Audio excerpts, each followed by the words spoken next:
The 17th of April 2002, Kandahar Province, Afghanistan.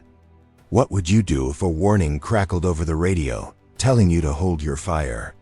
But seconds later the sky lit up anyway, turning a quiet training night into a scene straight out of a nightmare? That chilling question still haunts soldiers who were there the night. A tragic decision unfolded near Tarnak Farm outside Kandahar, when a routine leave-fire training exercise by Canadian troops suddenly became one of the most disturbing friendly fire incidents of the Afghanistan war. A moment where confusion, fear, and a split-second judgment call collided with devastating consequences. It was close to midnight. The desert air was cold and dry, and soldiers from the 3rd Battalion, Princess Patricia's Canadian Light Infantry, were finishing a live-fire exercise. The kind of controlled training drill soldiers perform to stay sharp in a combat zone. Rifle flashes popping rhythmically in the darkness while instructors watched carefully from the sidelines. But thousands of feet above them, an American F-16 fighter jet piloted by Major Harry Schmidt sliced across the night sky returning from a mission. Its cockpit glowing dimly with instruments. Its pilot exhausted after hours in the air and hyper-alert in hostile territory, where every flicker of light could mean danger. Schmidt saw flashes on the ground, quick bursts that looked like anti-aircraft fire to a pilot already on edge. And his pulse jumped because in Afghanistan in 2002 pilots were constantly warned about surface threats, the kind that could tear a jet from the sky in seconds. So he radioed an airborne warning aircraft asking permission to engage what he believed were hostile forces firing at him. But the voice from command came back cautious, telling him to hold his fire while they checked the situation, because the coordinates suggested friendly forces might be nearby. That warning should have stopped everything right there. Yet the tension inside that cockpit was building like a storm cloud. Schmidt reportedly believed the ground fire was targeting him and feared hesitation could be fatal. And in war, the line between caution and survival can blur in terrifying ways. So before final clearance was given, he released a 500-pound laser-guided bomb, a weapon designed to destroy hardened enemy targets. And seconds later, the desert floor erupted in a violent orange flash that shattered the calm training ground below. Soldiers on the range didn't even understand what was happening at first. One moment they were firing controlled bursts at practice targets, and the next a deafening blast ripped through the night. Sand and metal fragments tearing through the air. The shockwave slamming men to the ground as screams and radio calls mixed with the crackle of burning equipment. And suddenly the training field looked like a battlefield straight from a horror film.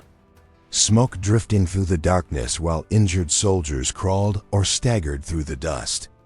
4 Canadian soldiers were killed instantly: Sergeant Mark Ledger, Corporal Ainsworth Dare, Private Richard Green, and Private Nathan Smith, and 8 others were wounded, some with devastating injuries that would mark them for life. Witnesses later described the moment as surreal and terrifying, like the ground itself had betrayed them. Because in war you expect danger from the enemy, not from an ally above you. And as medics rushed forward, they faced a scene that would haunt them for years. Flashlights shaking in their hands as they tried to stop bleeding and call evacuation helicopters. One medic reportedly whispering in disbelief, "How did this happen?" While the smell of explosives and burning metal filled the night air. Back in the sky, when the reality became clear that the bomb had hit friendly troops, the atmosphere in the command network changed instantly from combat tension to stunned silence. Because the warning that had been issued seconds earlier suddenly carried a terrible weight, raising a question that would echo across military investigations for years. Could this tragedy have been prevented if that warning had been followed? Investigations later revealed that the Canadian troops had indeed notified Coalition Command about their live-fire training hours earlier, meaning the information existed within the system. Yet somewhere in the chain of communication, the message didn't stop the disaster, highlighting the chaotic nature of modern warfare where multiple aircraft, units, And command centers share the same battlefield, and even a tiny gap in coordination can become deadly. The legal and political aftermath stretched on for years, with court-martial proceedings examining whether the pilot had acted recklessly or under genuine fear for his life. Debates raging across military circles and newsrooms about rules of engagement, pilot psychology, and the terrifying speed of decisions made in combat aircraft, traveling hundreds of miles per hour, where a moment of hesitation could mean survival or death. Soldiers who survived the blast often spoke quietly about the emotional scars left behind. Because beyond the headlines and investigations, there was the human cost. Friends lost in seconds, memories of that fireball in the desert night replaying and again. And one survivor later described the silence after the explosion as the most haunting part. A few seconds where nobody spoke because everyone was trying to understand if what just happened was real. For the families back home in Canada, the tragedy hit like a thunderclap, turning what they thought was a training mission into a national mourning moment, and memorial ceremonies soon followed. Flags lowered and portraits of the fallen soldiers placed beside rows of candles, while comrades stood at attention fighting back tears. Yet the story also revealed something powerful about the bond between allied soldiers. Because even amid anger and grief, many Canadian troops insisted the blame should not erase the shared mission they had fought together, reminding the world that war zones are places where chaos, fear, and human judgment collide in unpredictable ways. Still, historians and military analysts continue to debate that chilling question. When the warning came through telling the pilot to hold his fire, was that the moment the course of history could have changed? Imagine the scene again for a second. The quiet Afghan desert under a black sky. Canadian soldiers finishing a drill, an American fighter jet roaring overhead. A radio message floating through the air urging caution. And then a decision made in less than 10 seconds that would echo through military history. Moments like this reveal the brutal truth about modern warfare, where the fog of war isn't just a metaphor, but a real psychological storm that clouds judgment, compresses time, and forces people to act before every fact is known.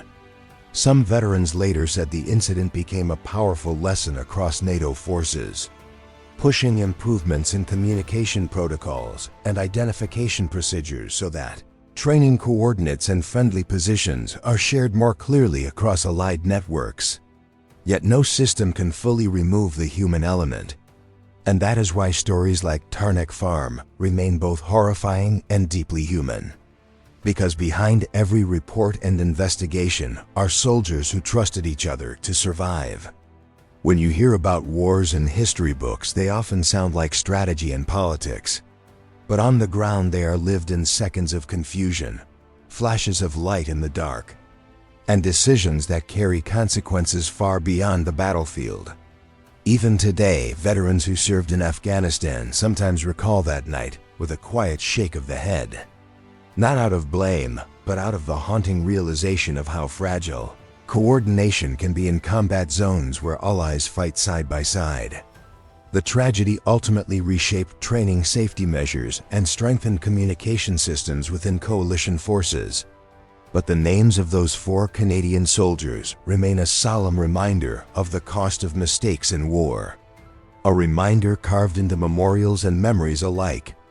And as you think about that night, the warning that came too late, the bomb that fell anyway, the medics running through smoke trying to save their brothers, ask yourself this: in the chaos of war, where fear, speed, and responsibility collide, could any human truly guarantee they would make the perfect decision? Or was this one of those terrifying moments where history turns on a single heartbeat in the dark, leaving the rest of us to wonder what might have happened if that warning had been obeyed? And after hearing this story, do you think the system failed, the human judgment failed? Or was it the cruel fog of war itself? Share your thoughts and pass this story along so more people understand the hidden realities soldiers face when the night sky suddenly turns into a battlefield.